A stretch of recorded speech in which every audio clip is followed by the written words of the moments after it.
años no le Escúchame ganamos. una cosa, hagamos algo. Dediquémonos entonces a hablar de pesas, dediquémonos a hablar de lucha libre, dediquémonos a hablar de Juegos Paralímpicos, donde estamos contentísimos, por supuesto, de Barcelona con los buenos también. resultados. Del Barcelona. Resulta que en este país, cállate tú, Chucho, nunca estamos satisfechos con nada. Ya lo dije. Por la gran puta, nunca estamos satisfechos con nada. Aquí se gana, se da palo.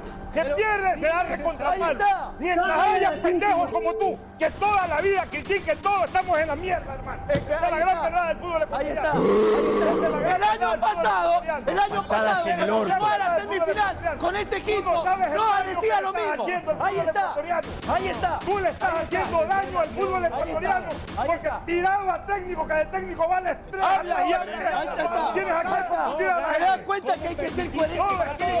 El año pasado no dijo lo mismo del equipo de Barcelona. El año pasado. ¿Te das cuenta? Mira, de una vez Beto Alfaro Moreno, de una vez carajo. El único que te defendió en la era de Bustos fui yo. Porque sacaste el resultado. Es verdad. El único que te defendió en la era de Bustos fui yo, te lo digo en la cara. No comas cuenta este pendejo. ¿Y hasta cuándo eres mentiroso? De gusto no hacía falta que me defienda a nadie. Nadie. No, te daban palo igual. Nadie hacía falta. ¿Hasta cuándo este hombre le está haciendo tanto daño al fútbol? Espérate un momento, hermano. ¿Hasta cuándo este hombre le está haciendo tanto daño al fútbol ecuatoriano?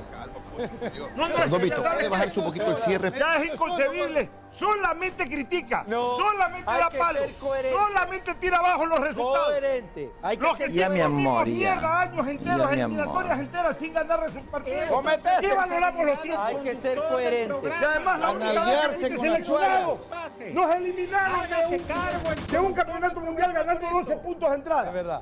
Me duele la Y por los cabeza. goles que regalaste en Paraguay, ¿o qué crees que ya me he olvidado? Y por la incoherencia de tu dirigente, ¡Paquete! de tus amigos, Arquero de de tus club. amigos, No fuiste la arquero incoherencia de de tu selección. amigo, porque el presidente era tu amigo y no me hagas hablar. Pero por eso, uno de los errores fue llevarte a ti a la selección, porque además eras trinquero. No, eso. Esto no tenía por qué pasar. Ahora